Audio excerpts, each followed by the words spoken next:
Hi everybody అండి. నాకు ఈ సినిమా చూడగానే నాకు అనిపించింది ముందు విశ్వనాథ్ గారి సినిమాటోగ్రఫీ. ఇమీడియట్గా ట్వీట్ చేశాను నేను, మీరు చూసుంటారు సార్. మార్నింగ్ లేవడంతోనే ఆ ట్వీట్తోనే సార్ నిజంగా ఒక్కొక్క ఫ్రేము ఒక్కొక్క వాల్పేపర్ లాగా ఒక స్క్రీన్ సేవర్ లాగా చేసే ఎక్సలెంట్. ఎందుకంటే మనం పెద్ద పెద్ద పేర్లు వింటుంటాం తప్పించి తర్వాత వెతికితే మీ ప్రొఫైల్ అంతా చూసి ఓహో గామి ఈయనే చేశారా, బాగా చేశారా అనిపించింది. Congrats sir. Thanks sir. Next ఈ సినిమాలో ఆవిడ స్టీల్ ది షో అంటే ఆవిడ బాగా చేశారు, దాని గురించి చెప్పక్కర్లేదు. బట్ ఈ సినిమా మీద నాకున్న అబ్జెక్షన్ మొత్తం చెప్తున్నాను, నా క్వశ్చన్ కాదు.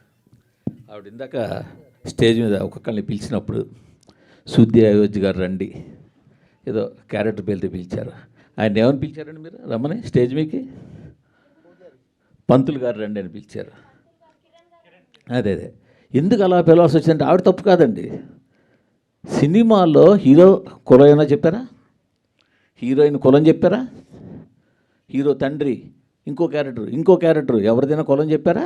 అంటే ఒక రేప్ చేసే విలన్ క్యారెక్టర్ చూపించాల్సి వస్తే మీకు బ్రాహ్మణ్ కావాల్సి వచ్చిందా ఏంటనేది?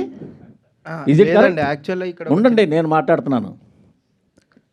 కాశీ లాంటి పవిత్రమైన పుణ్యక్షేత్రంలో మీకు ఫైట్ సీక్వెన్స్, రేప్ సీక్వెన్స్ తీయడానికి ఒక కబేలా కావాల్సి వచ్చిందా? కాశీ లాంటి ఒక పుణ్యక్షేత్రంలో ఒక పంతులు ఒక ముస్లిము కలిపి రేపు సీన్కి అసిస్ట్ చేసినట్టు తీయాల్సి వచ్చిందా? ఏంటండి మైండ్ సెట్? ఏమి ఓ కాపు కమ్మ రెడ్డి బ్రాహ్మణ్ చెప్పలేపారా హీరోని? లేదా ఇంకోటి చెప్పలేపారా? యాక్చువల్గా క్యారెక్టర్ పేరు పోనీటేల్ గాయ్ అని ఉంటుంది sir, but I don't know who has given that name.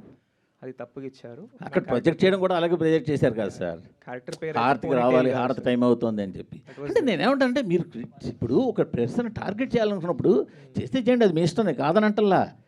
నేను ఇది ఎక్కడైనా ఒక ఇండికేషన్ ఇచ్చారా? ఒక ఇంటి పేరు చెప్పారా? అయ్యో హీరో ఈ హీరో, ఇప్పుడు ఆయన పేరు హనురెడ్డి, బట్ సినిమాలో అయితే రెడ్డి కాదు కదా. చెప్పడంలో మేబీ ఆయన రైటరు, ఆయన ఇంట్లో కాదు కదా. ఆవిడ శుద్ధి ఏజ్ ప్రపంచంలో దేనికైనా ఉండొచ్చు. కరెక్టే సార్. అక్కడ వాళ్ళకి ఇవ్వడం అంటే మేబీ తప్పుగా ఇచ్చారేమో. మీరు కాశీలాంటి పుణ్యక్షేత్రంలో తీస్తున్నారా? అక్కడ కబేళ పెట్టి కబేళలో రేప్ సీన్ ఫైట్ సీన్ పెడతారా? అక్కడ యాక్చువల్గా sir there are lot of people are there sir అక్కడ, and what we have studied. Sir ఇంక మీరు ఎన్ని చెప్పినా అది ఎక్స్క్యూజ్ కాదండి. ఈవెన్ డైరెక్టర్ వస్తే, నేను యాక్చువల్గా డైరెక్టర్ ఇది అడగడానికి కోసం వచ్చాను నేను. ఓకే కాదండి, అదే ఏంటది ఇదే తీయండి, ఇంకొక క్యారెక్టర్ ఇంకో క్యాస్ట్ పెట్టి అప్పుడు తెలిసి ఉండేది. సార్ మూర్తి గారు వన్ సెకండ్ మా డైరెక్టర్ రైటర్ కాబట్టి ఆయనకి ప్రతిదానికి ఒక బలమైన కారణం ఉంటుందండి. దయచేసి మీరు నిజంగా ఆయన అడిగితేనే బెటర్ అండి. అంటే మీకు లైవ్ అందరూ చూస్తున్నారు, అందరిలోకి వెళ్తుంది, ఆయన చూస్తాడు, ఆయన కారణం చెప్పుండొచ్చు, వేరే సంగతి. బట్ నేనైతే చెప్తున్నాను సార్, రెండు అబ్జెక్షన్స్. ఒకటి సరే ఓకే, కాశీలో పురోహితుడినే చూపించాడు, ఆయన ఇష్టం చూపించుకోమన్నాడు.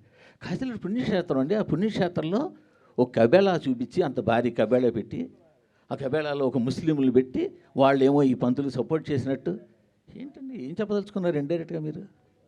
ఏమి అంతవరకు చెప్పాల్సిన సినిమా మొత్తం మీరు అంత చేశారుగా. క్లాసిక్గా గీతాంజలి క్యాసెట్ పెట్టావు, హెడ్ ఫోన్స్ పెట్టావు, దాన్ని నేను ఒక క్లాసిక్ సినిమా ప్రొజెక్ట్ చేయబోతున్నానని ఇండికేషన్లు ఎన్నో ఇచ్చారు కదా, వాటి గురించి నేనేం అనలేదే. సో ఇప్పుడు ఆయన ఫోటోగ్రఫీ అద్భుతంగా తీశారే, నేను కాదనలేదే. బ్యాక్గ్రౌండ్ స్కోర్ ఎక్సలెంట్ చేశారే, బాగుందనలేదే. అది కరెక్ట్ కాదు, అది నేను చెప్పేది.